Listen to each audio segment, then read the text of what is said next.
মোহাম্মদ আমার ভাতিজা, সে আমার বাইফুত লাগে, আমি তার চাচা, সে আমার ভাতিজা, সে আমার কাছে আসবে, আমি মোহাম্মদের কাছে যাব না। নাউজুবিল্লাহ। এই জন্য এদের কপালে ঈমান নসিব হয় নাই। কতক্ষণ হইছে নি? আল্লাহ নবী কান্দে, আল্লাহ তার বন্ধুকে সান্ত্বনা দেখো, সাওয়াউন আলাইহিম আনজারতাহুম আম লাম তুনজিরহুম ফাহুম লা ইউমিনুন। আল্লাহু আকবার। আল্লাহ কা আমার বন্ধু, এদেরকে ভয় প্রদর্শন করুন আর নাই করুন, এরা ঈমান আনবে না। এরা কি করবে না? ঈমান আনবে না। কারণ এরা হেদায়েতের ভিক্ষুক নয়। এরা যদি ভিক্ষুক সেই যে আমার বন্ধুর দরবারে আসতো, হেদায়েত অবশ্যই তাদেরকে দিতাম। এরা মনে করে আমার বন্ধু তাদের কাছে যাবে, তারা বন্ধুর কাছে আসবে না। আমি ঘোষণা দিয়ে দিলাম, এদের কপালে হেদায়েত নাই। ঠিক কিনা? পৃথিবীতে যারা আল্লাহর ওলি হইছে, বুজুর্গ হইছে, খাজা মঈনুদ্দিন চিশতি আজমিরি সঞ্জিরি রহমতুল্লাহ আলাই ভারতের মহান সাধক ছিলেন। 90 লক্ষ হিন্দু যার হাতে কালমা পড়ে মুসলমান হয়। কথা কোন ঠিক কিনা? কোটি কোটি ফাসেক যার হাতে হাত মিলায়া পরহেজগার হইছে, বুজুর্গ হইছে, জাকিরিন শাকিরিন হইছে। ও দোস্ত, এই মঈনুদ্দিন চিশতি উসমান হারুনের খেদমতে না যায়া সৃষ্টি হতে পারে না। ঠিক কিনা? বড় পীর আব্দুল কাদের জিলানী একা একা বড় পীর হয় নাই। আবু বকর একা একা আবু বকর হয় নাই। উমর একা একা উমর হয় নাই। নবীজির দরবারে এই হেদায়েতের ভিখারি হইয়া কাঙ্গাল হইয়া যায় পায়ে পড়ছে। কথা কোন ঠিক কিনা? হযরত উমর ফারুক রাদিয়াল্লাহু তাআলা আনহুর দরবারে ও মুসলমান, আবু জেহেল প্রস্তাব পাঠাইছে, উমর তোমার মতো সিংহ পুরুষ, তোমার মতো লৌহ মানব থাকতে কেমন করে মোহাম্মদ আমাদের লোক বাগায় নিয়ে যায়? তো কেমনে নিয়ে যায়? তো মোহাম্মদ এমন মায়ার কালাম তেলাওয়াত করে, এটা শুনতে দেরি হয়, কলিজাটা নরম হইতে দেরি হয় না। এই জন্য এই রাস্তা বন্ধ করে দিতে হবে। মোহাম্মদের কল্লা চাই, আমি আর কোনো কিছু চাই না। নাউজুবিল্লাহ। ওমর ফারুক ডাক দিয়া কয়, আবু জেহেল 12টা লাল কালারের বাদামি কালারের 12টা উট যদি তুমি আমাকে দাও, 24 ঘন্টার ভিতরে মোহাম্মদের কল্লা তোমার দরবারে হাজির করবো। নাউজুবিল্লাহ। আবু জেহেল বলে, যা চাইবা তাই দেওয়া হবে, তবু মোহাম্মদের কল্লা চাই। মদ পান করে নেশায় উন্মাদ হইয়া লাল বানায় চোখগুলো, উন্মুক্ত তরবারি ঘোরা আর কয়, কে কোথায় আসো আমাকে বলো, মোহাম্মদের সন্ধান দাও। আজকে উমরের তরবারির আঘাত থেকে মোহাম্মদকে কেউ বাঁচাইতে পারবে না। নাউজুবিল্লাহ। হযরত উমরের বাল্য বন্ধু, নবীজির সাহাবী উমরের বাল্য বন্ধু ডাক দেখো, উমর কোথায় যাও? গো মোহাম্মদের কল্যাণতে যায়। অপরাধ কি? কি জন্য নিরীহ মানুষের কল্যাণ চাও কেন? একটি মাত্র কারণে, সে এমন মায়ার কালাম তেলাওয়াত করে গো, এই বাণী শুনতে দেরি, কালমা পড়তে দেরি হয় না। এই জন্য এই বাণী, এই সুদা, এই মধু মানুষের মাঝে বিতরণ করার সুযোগ আর দিতে চাই না। আমাকে আবু জেহেল পাঠাইছে তার কল্যাণের জন্য। নবীর সাহাবী ডাক দেখো, উমর যদি কোরআন তেলাওয়াতেই নবীজির অপরাধ হয়, এমন অপরাধের অপরাধী তোমার ঘরে, তোমার ঘরের বিচার আগে করো। আল্লাহু আকবার। উমর কা আমার ঘরে কে? ক তোমার বোন ফাতেমা বিনতে খাত্তাব। তোমার আপন চিনো নিকো চিনিত? ক ফাতেমা বিনতে খাত্তাব তোমার আপন সহোদর ছোট বোন। এই বোনের জামাইয়ের নাম হলো সাঈদ ইবনে যায়েদ। এরা দুজন আল্লাহর নবীর সাহাবীকে দাওয়াত করে এনে ঘরের দরজা বন্ধ করে সূরা তাহা তেলাওয়াত করতেছে। আমি এখন শুনে আইছি, আমি এখন শুনে আইছি তোমার বোন ফাতেমা বিনতে খাত্তাব, খাত্তাবের ছেলে ফাতেমা তোমার ছোট বোন, তোমার ভগ্নিপতি সাঈদ ইবনে যায়েদ। আমি এখন শুনে এসেছি আল্লাহর কোরআন তেলাওয়াত করতেছে। নবীর সাহাবীকে দাওয়াত করে এনে ঘরে বসে কোরআন তেলাওয়াত শুনে ওমরকে অসম্ভব কথা। নবীর সাহাবীকে চ্যালেঞ্জ করলাম, চলো। ওমরকে আমিও পাল্টা চ্যালেঞ্জ করলাম। সবাই আসছে। ওমর আইসা শুনে ঘরের খেজুর পাতার বেড়ার ফাঁক দিয়ে যখন ওমর কান লাগাইছে, শুনতেছে ফাতেমা মধুর কণ্ঠে আল্লাহর কালাম পড়তেছে। আল্লাহু আকবার। হযরত ওমর বেড়ার ফাঁক দিয়ে কান লাগাইয়া আল্লাহু আকবার ফাতেমার ডাক দেখো, বোন ফাতেমা দরজাটা খোল। ফাতেমারে দরজা খোল। ফাতেমা কো ভাইয়া জীবন চলে যাবে, দরজা খুলবো না। তুমি আমাকে মারবা ভাই, আমি মুসলমান হয়ে গেছি, আল্লাহর গোলাম শিখে পালাইছি, আমি খোদার কালাম শিখে পালাইছি, আমি ভাম্পার, দরজা খুলবো না। উমর কয় আমি তোরে মারবো না, তুই দরজাটা খোল, আমি তোকে প্রহার করবো না। কয় না, তুমি মারবা, তুমি লৌহ মানব, তুমি অত্যন্ত শক্ত পরায়ণওয়ালা, তুমি আমাকে মারবা, আমি দরজা খুলবো না। উমর লাথি দিয়া দরজা ভেঙ্গে ভিতরে ঢুইকা ইচ্ছা মতো নিজের বোনকে প্রহার করছে। বোন অজ্ঞান হয়ে গেছে। হযরত ওমর বোনের মাথায় পানি ঢেলে যখন জ্ঞান ফিরে আসছে, হযরত ওমর ডাক দেখো, বোন আমারে তুই মাফ করে দে, আমি বুঝতে পারি না, তোকে একটু বেশি মেরে ফেলেছি, ক্ষমা করে দেন। ফাতেমা ডাক দেখো, ভাইয়া আমি তোমার সহোদর বোন, তুমি আমাকে এইভাবে মারলাম, তোমার কি একটু মায়াও লাগে না? ওমর ডাক দেখো, তুই কোরআন পড়ছো সেই জন্য মারি নাই, হয়তোবা কালমা পড়ছো সেই অপরাধে মারি নাই, আমি একটি কারণে মারছি, আল্লাহর কালামটা কিনার থেকে শুনতে কেন দিলি না? আমারে কেন ঢুকতে দিলি না? দরজা খুলতে কেন দেরি করলেন? বোন বোন তুই মায়ার কালাম আমার আরেকবার শোনা।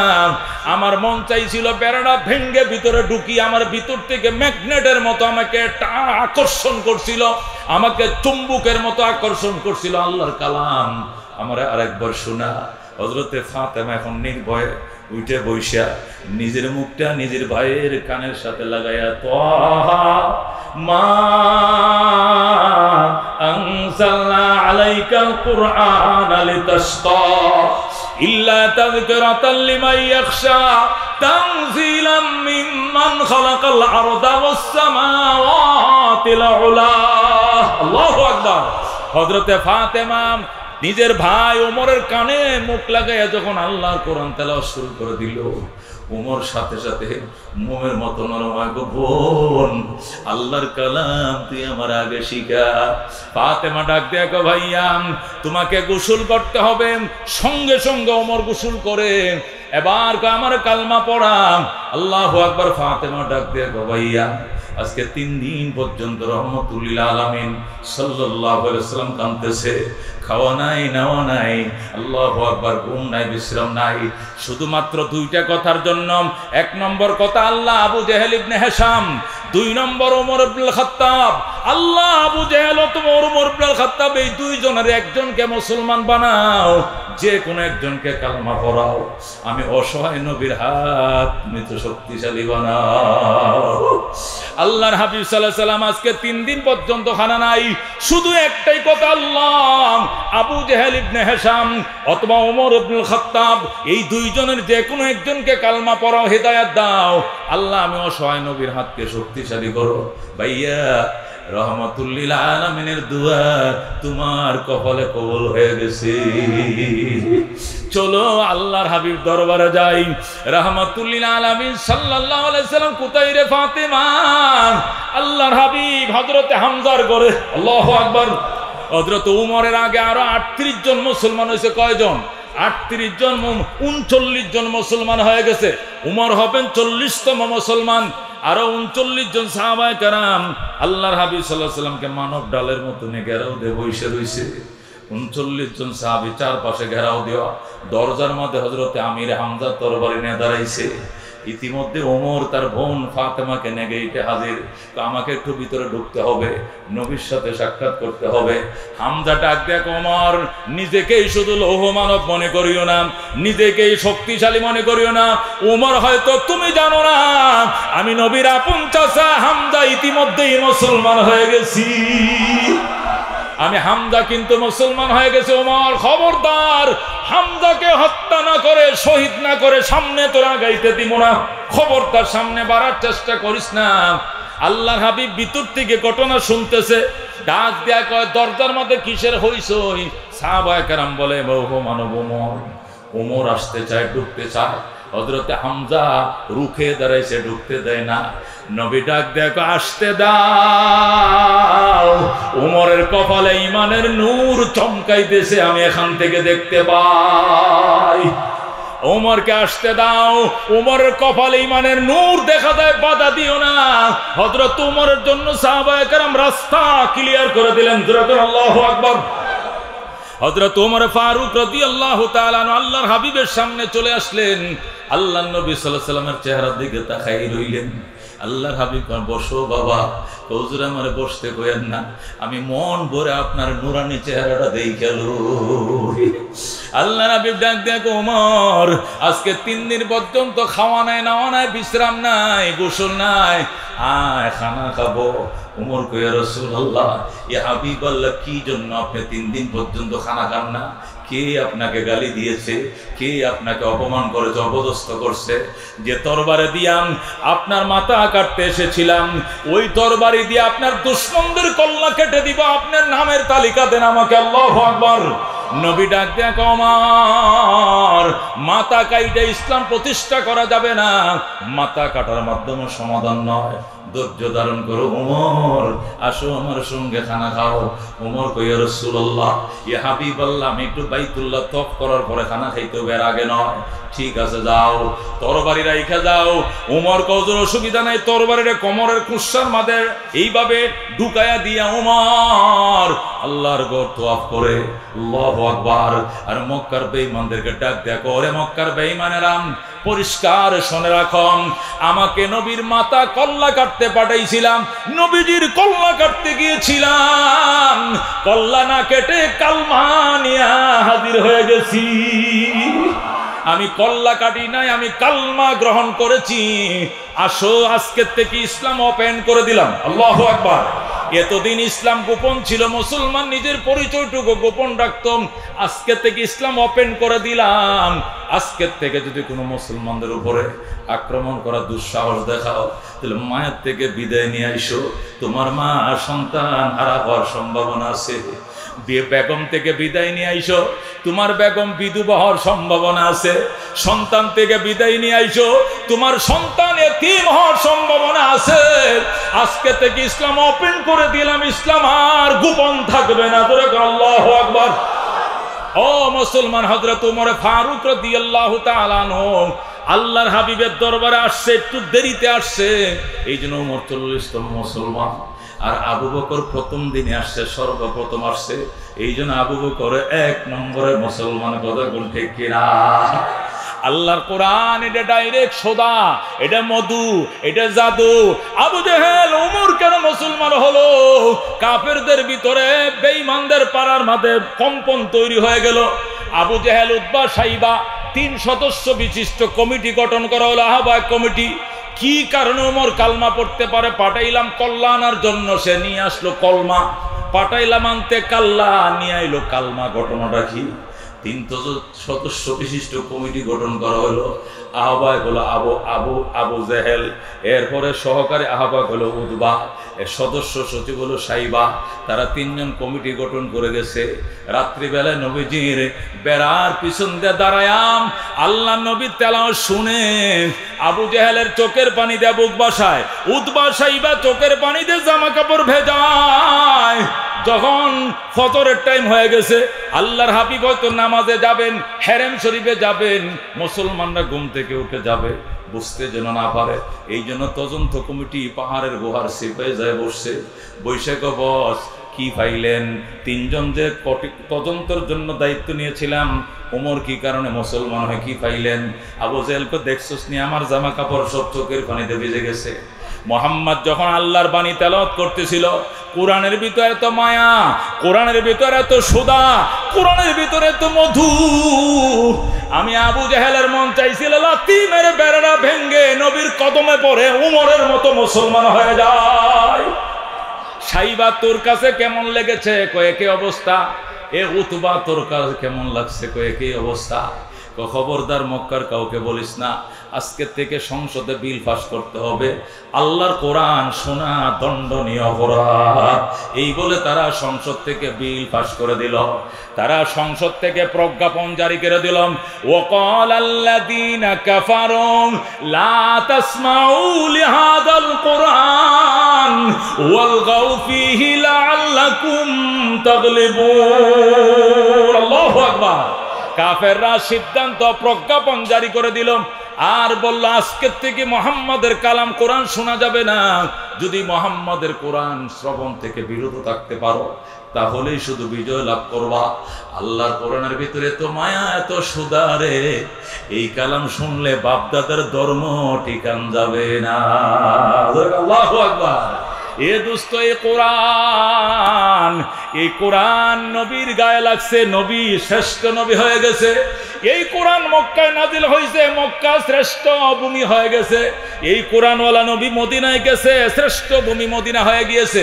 এই কোরআন আলেমের সিনায় ঢুকছে, আলেম পৃথিবীর শ্রেষ্ঠ মানুষ হয়ে গেছে। এই কোরআন রেহালের উপরে উঠছে, রেহাল দামি কাঠ হয়ে গেছে। এই কোরআন যে মাসে নাজিল হয়েছে, এই মাস শ্রেষ্ঠ মাস হয়ে গেছে, রমজান মাস। এই কোরআন যে রাত্রে নাজিল হয়েছে, এই রাত্রটা পৃথিবীর শ্রেষ্ঠ রাতে রূপান্তরিত হয়েছে। কথা ঠিক না? আল্লাহ ডাক দেয়া কয়, ইয়ারফাইল্লাহুল্লাযীনা আমানু মিনকুম, ঈমানদারেরা রে, ঈমানের কারণে তোদের সম্মান তো বাড়াইছি। ওয়াল্লাযীনা উতুল ইলমা দারাজাত, যাদেরকে আমি ইলম দিয়েছি এদের মর্যাদা অসংখ্য গুণ বাড়িয়ে দিয়েছি। কথা ঠিক না? এ মুসলমান, আজকে আমাদের যদি কি আসতো এখানে, আমাদের ডক্টর ইউনূস সাহেব যিনি প্রধান উপদেষ্টা, উনিও যদি আসতো, এত লোক হইল না, নিরাপত্তা ভরে ফেললো, এত লোক হইল না। কিন্তু শুনছে এখানে মাহমুদুল হক আসবে, শুনছে এখানে শেখে বর্ণবী আসবে, শুনছে আফামা খালেদ সাহেব আসবে, শুনছে মুফতি অলিউল্লাহ সাহেব আসছে। যে পরিমাণ মানুষ এখানে বসা আছে, আরো 4 গুণ মানুষ আশপাশে ঘুরতেছে। কথা কোন ঠিক কিনা? কেন? নবীর ওয়ারিস শেখুল হাদিস বিন শেখুল হাদিস আসবে, এই আশায়। কথা কোন ঠিক কিনা?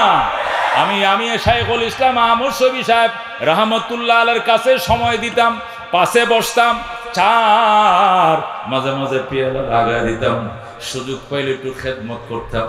আমি দেখতাম এই দেশের বড় বড় মন্ত্রীরা, মিনিস্টারেরা, মেয়র সাহেবরা, উপজেলা চেয়ারম্যানরা, বড় বড় মন্ত্রীরা দুস্থ ওনার কাছে যায়া মক্তবের বাচ্চাদের মতো আত্মায়াত স্রোতে বয়ে থাকতো।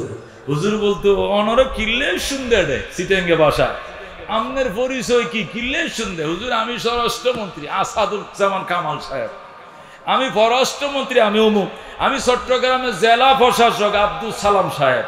ও আচ্ছা, কিল্লে শুনতে হে হুজুর, একটু দোয়ার লেগে আছে। হুজুর আচ্ছা, দোয়া দিলাম, যাও। আবার বলেছে আরেকটা ফুদি, তখন একবার দিছি, আর দেওয়া যাবে না, যাও, যথেষ্ট। তখন বুঝছিলাম যে মুকুটহীন সম্রাট কাকে বলে। আল্লাহু আকবার। সম্রাট কাকে বলে? আল্লাহ তাআলা যথাযথই বলেছেন, ওয়াল্লাযীনা উতুল ইলমা দারাজাত, যাদেরকে আমি ইলম দান করেছি, আমি আল্লাহ তাদেরকে অসংখ্য মর্যাদার মালিক বানিয়েছি। আল্লাহু আকবার। দোস্ত, সুলতান মাহমুদ গজনবী রহমতুল্লাহ আলাইহি, সুলতান মাহমুদ গজনবী রহমা আফগানিস্তানের বাদশা ছিলেন। ভারতবর্ষে তিনি 17 বার আক্রমণ করেছেন। বিভিন্ন হিন্দু রাজাদের বিরুদ্ধে আক্রমণ করে তিনি সাকসেস হয়েছেন, সফল হয়েছেন।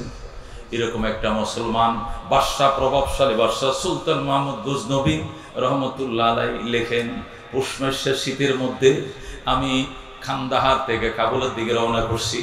কয়েকদিনের রাস্তা পাড়ি দিয়া, আর গভীর রাত্রে যখন আমি কাবুলে ঢুকি, গভীর রাত্রে কাবুলে ঢোকার টাইমে দেখলাম প্রচন্ড শীত, পাহাড়ি এলাকা, হিলটক্স ভূমি, হিলটেক্স এলাকার মধ্যে আমি ছায়া দিকে একটা ছেলে কোরআনের পাখি থরথর করে কাঁপতেছে, পাতলা কাপড় একটা গায়ে দেওয়া, শীতের কোনো জ্যাকেট সুইটার কিছু নাই।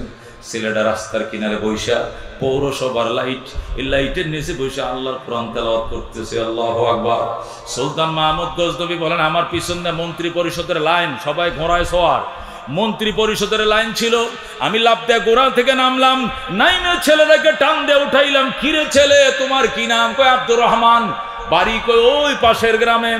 কোথায় পড়ো? কই মাদ্রাসায় পড়ি। এখন রাত্রে বাজে 2টা, তুমি নিশি রাত্রে, কুয়াশা পড়তেছে, অন্ধকারে তুমি এখানে কেন? কয় হারিকেন কেনার টাকা নাই, হেরিকেন কেনার টাকা নাই, এই জন্য সরকারি লাইট সারা রাত ধরে জ্বলে। আমি 10টা পর্যন্ত আমার সাথী ভাইদের হারিকেনে পড়ি, 10টার পরে আমার সাথী ভাইরা তাদের হেরিকেন নিভিয়ে ফেলে, ওরা ঘুমিয়ে যায়। আমার এখনো আয়াতগুলো ভালো করে মুখস্থ হয় না। সকালবেলা বিনা লোকমা যদি 2টা পৃষ্ঠা শোনাইতে না পারি, হাবেশ সাহেবদের আমার কানো ধরে উঠাবে, বসাবে, মারবে, প্রহার করবে। এই জন্য রাত 1টা 2টা পর্যন্ত পড়তে হয়। কিন্তু আমার সাথী ভাইরা 10টা বাজে হেরিকেন নিভিয়ে ফেলে। হারিকেন চিনে তো? আগের দিনে মনে আছে হারিকেন? তখন তো কারেন্ট ছিল না। আমার সাথী ভাইরা 10টা বাজে তাদের হেরিকেন নিভায় ঘুমিয়ে যায়। আমার পড়া ঠিকা হয় না। আমি জানালা দিয়ে দেখি ওই সরকারি বাসভবনের সামনে ওই সরকারি রাস্তার মধ্যে লাইট জ্বলতেছে, পৌরসভার লাইট জ্বলে কিনা, ওই ব্যাটারি দিয়ে নতুন নতুন নতুন লাইট লাগাইছে পৌরসভাকে সুলতান মাহমুদ গজনবী। ওই লাইটগুলোতে এমনি সারা রাত জ্বলে। আমি লাইটের নিচে এসে বসে বসে রাত্রে 1টা 2টা পর্যন্ত আল্লাহ কোরআন শিখি। একবারে পূর্ণাঙ্গ শিকার পর সকালে যা বিনা লুকমায় আমি শোনাই, এরপরে আমি ঘুমাই। জোরে আল্লাহু আকবার। সুলতান মাহমুদ গজনবী ছেলেটারে ঘোড়ার পিঠে উঠাইয়া রাজ দরবারে নিয়া নিজের গদির মধ্যে বসায়া বলে, আজকের থেকে তুমি আফগানিস্তানের বাদশাহ। এ আব্দুর রহমান, বয়স কত তোমার? আমার বয়স 9 বছর। তুই 9 বছরের বালককে এই দেশের বাদশা বানিয়ে দিলাম। আব্দুর রহমান ডাক দেখ, আঙ্কেল আমি যে বাদশার কালামের হাফেজ হইতেছি, এর চেয়ে বড় বাদশা কেউ নয়। আমি আফগানিস্তানের বাদশা হতে চাই না, আমি মহান বাদশার কালামের হাফেজ হতে চাই। আমাকে এখানে আনছেন কেন? আমাকে ফিরিয়ে দিয়ে আসেন। আমি যেখানে বসে কোরআন পড়তেছিলাম সেখানে দিয়ে আসেন। সুলতান মাহমুদ গজনবী রহমতুল্লাহ আলাইহি খাতা কলম নিয়ে বইছে। আর আব্দুর রহমানকে জিজ্ঞেস করে, বাজান বলো দেখে, একটা হারিকেন কিনলে কয় টাকা লাগে? কয় 5 টাকা। মাসে কেরাসিন লাগে কয় টাকা? কয় 5 টাকা। শীতের পোশাক কয় নাই। এটা জ্যাকেট কিনলে কয় টাকা লাগে? কয় 2 টাকা। এটা কম্বল কিনলে কয় টাকা লাগে? কয় 2 টাকা। বোর্ডিং খরচ মাসে কত? কয় 5 টাকা। সুলতান মাহমুদ গজনবী পুরা মাসের টাকাটা হিসাব করে 1 বছরের যোগ করলেন। যোগফল বের করে 1 বছরের টাকাটা সুলতান মাহমুদ গজনবী 1 বছরের টাকাটা থলের ভিতরে ঢুকাইলেন। আগের দিনে কাপড় দিয়ে থলে বানাইতো, ক্ষতি বানাইতো, কোমরে বানতো। ওই ক্ষতি যে কাপড় দিয়ে আগে বানাইতো, এখন তো মানিব্যাগ সিস্টেম। আগে মানিব্যাগ সিস্টেম ছিল না, আগে ছিল কাপড় দিয়ে থলে বানাইতো। আমাদের দেশে ময়মনসিংহে বাসায় ক্ষতি, কোমরের মধ্যে সুতা দিয়ে সুন্দর করে বানতো।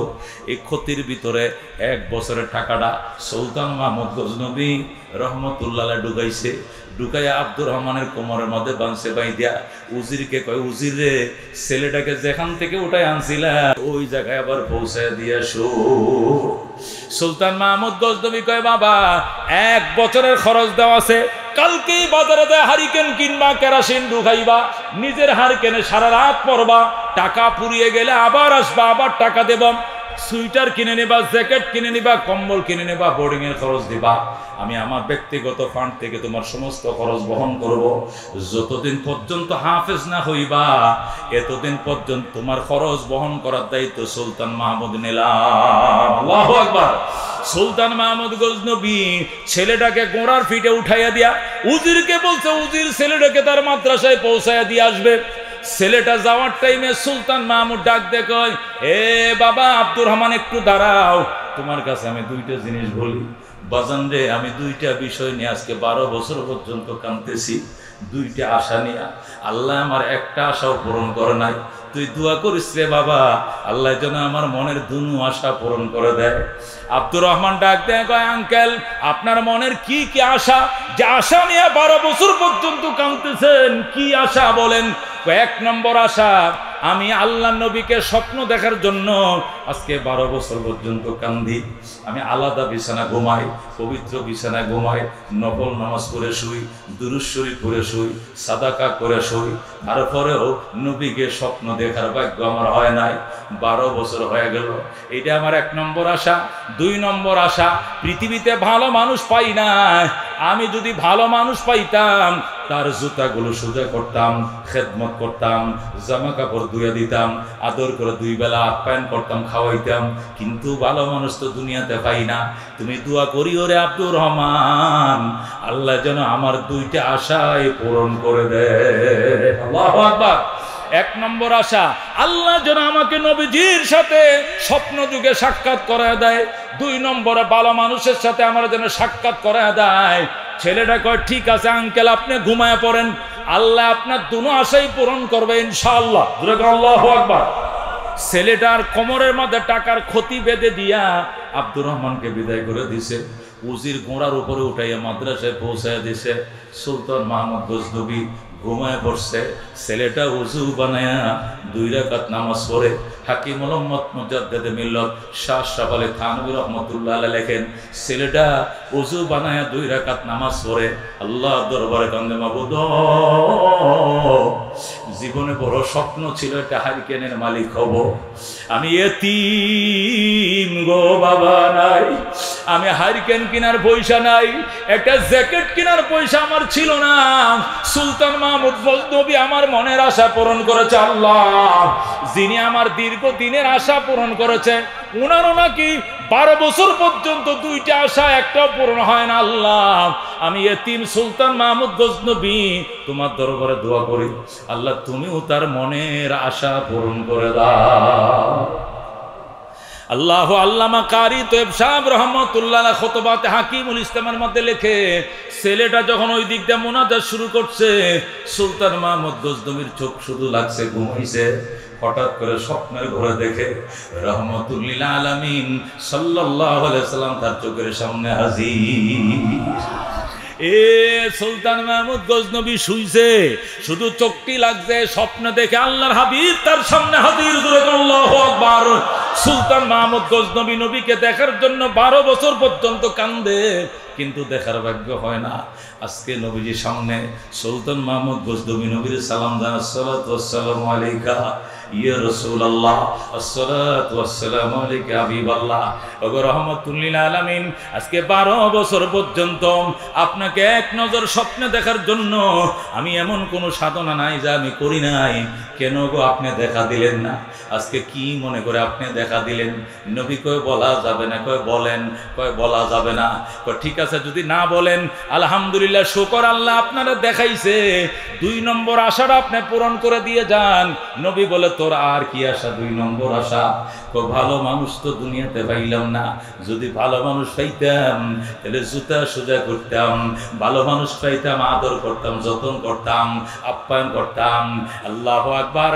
রাহমাতুল লিল আলামিন ডাক দেখো, সুলতান মাহমুদ গজনবী নিজের অনেক পণ্ডিত মনে করো, অনেক জ্ঞানী মনে করো, কিন্তু আমি নবী দেখলাম এখনো তোমার জ্ঞান পরিপূর্ণ হয় নাই। এ সুলতান মাহমুদ গজনবী, তুই কি এখনো বুঝোস নাই পৃথিবীতে শ্রেষ্ঠ মানুষকে? তুই কি এখনো বুঝোস নাই? কয় বুঝি নাই। বুঝে দিতে হবে? কয় হ্যাঁ বুঝে দিতে হবে।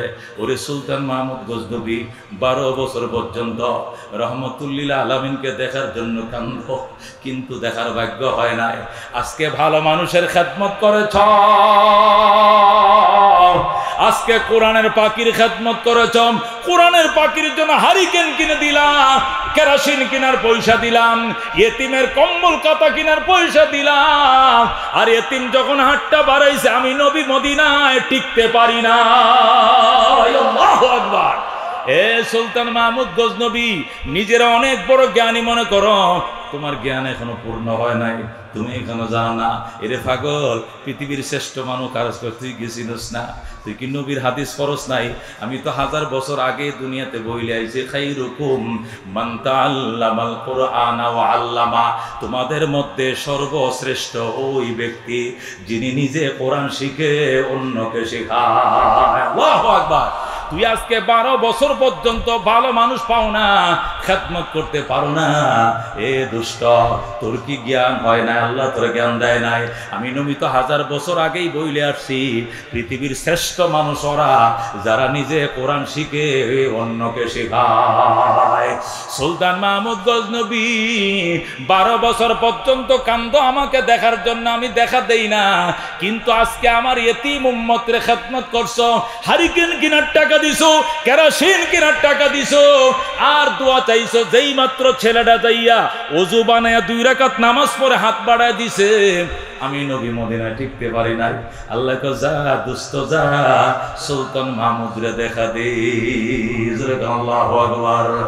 রাজিনা কিস মাতাল জব্বার ফিনা, লানা ইলমুন ওয়ালিল আদায় মালু, ফা ইন্নাল মাম লা ইয়াফনা আন করিবিন, ওয়া ইন্নাল ইলমা ইয়াবকা লা ইয়াজাল। لقد زان البلاد ومن عليها ইমামুল মুসলিমিন আবু হানিফা ফামা ফিল মাশরিকিন লাহু নযীরু ওয়ালা ফিল মাগরিবিন ওয়ালা বিকুফা। আল্লাহু আকবার। এই জন্য দোস্ত বলতেছিলাম উলামায়ে কেরাম নবীর ওয়ারিস, উলামায়ে কেরাম এই জমিনের শ্রেষ্ঠ মানুষ। আল্লাহ রাব্বুল আলামিন যদি তৌফিক দেয়, ইজ্জত করো, আলেম হও, নবী কুল আলেমান এই পাগল আলেম হও, ও মুতাআল্লিমান আলেমের ছাত্র হও, ও মুইনান সাহায্যকারী হও, ও মুহিব্বান মহব্বতকারী হও। ওয়ালা তাকুন খামিসা, 5 নম্বরে যাইস না, আলেম রেজেল দিস না, আলেমের উপরে জুলুম করিস না। ফাতাহলিকু, এমন ধ্বংস হবে মাটির উপরে তোর স্মৃতিও থাকবে না। বাংলাদেশ স্বাধীন হওয়ার পরে এই বিশ্বের মধ্যে বাংলাদেশ শুধু না, পৃথিবীর ভিতরে, ওয়ার্ল্ডের ভিতরে কোন সরকারের পতন হইলে হইছে শুনছি, কিন্তু এইভাবে গোড়ার থেকে শিকড় থেকে উপরে একদম টপ টু বটন সব পালিয়ে যাওয়া, এটা পৃথিবীতে প্রথম শুনছে বাংলাদেশের মানুষ। কথা ঠিক কিনা? এর জন্য 1 নম্বর কারণ হলো উলামা বিদ্বেষ। 1 নম্বর দায়ী হলো উলামা বিদ্বেষ। কথা ঠিক কিনা? উলামায়ে কেরাম মামুনুল হক এখানে মেহমান। এই লোকটাকে 3টা বছর 45টা মামলা দিয়া টর্চার করে দেয়। কথা ঠিক কিনা? আজকে মনের কথা, মনের আবেগ যদি আল্লাহর বান্দা আসে বলবে, আমরা শুনবো। কথা ঠিক কিনা? এই জন্য দুস্থ উলামায়ে কেরাম ওই বিশ্ব ইজতেমার মধ্যে আখিরি হযরত জি, আজকে দাওয়াতে তাবলীগের মধ্যে একটা দল আলেম বিদ্বেষ হয়ে গেছে, অথচ সর্বশেষ এনামুল হাসান সাহেব রহমতুল্লাহ আলাইহি, যিনি শেষ হযরত জি ছিলেন, উনার পরে আর বিশ্ব আমির কেউ ছিল না। উনি 2011 সালে বিশ্ব ইজতেমার মধ্যে সর্বশেষ তিনি এসেছিলেন, বয়ান করেছিলেন, দুনিয়াকে মুসলমানों एक बात याद रखना, उलमाए कराम हमारे आंखों के सुरमे है, सैरू के ताजे हैं। अल्लाहु अकबर। ওই আল্লামা এনামুল হাসান সাহেব রহমতুল্লাহ আলাইহি বলে গেছিলেন, ও দুনিয়ার তাবলীগওয়ালারা, বিশ্ব ইজতেমার আগত মুসল্লিরা শুইনা রাখো, উলামায়ে কেরাম আমাদের মাথার তাজ। জোরে আল্লাহু আকবার। उलमाए करम हमारे चोखेर सुरमा, अगर वो कलम होते तो जेब में रखते, अगर वो कट्टा होते तो बदन में पहनते। তিনি বলে গেছিলেন উলামায়ে কেরাম যদি কলম হইতো সব সময় পকেটের মধ্যে লাগায় রাখতাম, যদি পাঞ্জাবি হইতো সব সময় গায়ে দিয়ে থাকতাম, গায়ে থেকে খুলতাম না। এত মহব্বত উলামায়ে কেরামরে করতে হবে। কথা কোন ঠিক কিনা? জীবনে মুসলমান হজ করছো, দোয়া কবুল হয় নাই, উমরা করছো, দোয়া কবুল হয় নাই। এতিম উলামায়ে কেরামকে সাহায্য করো, আল্লাহ যে দোয়া করবে সেই দোয়া আল্লাহ কবুল করবে। কথা কোন ঠিক কিনা? আজহারী সাহেবের আগমন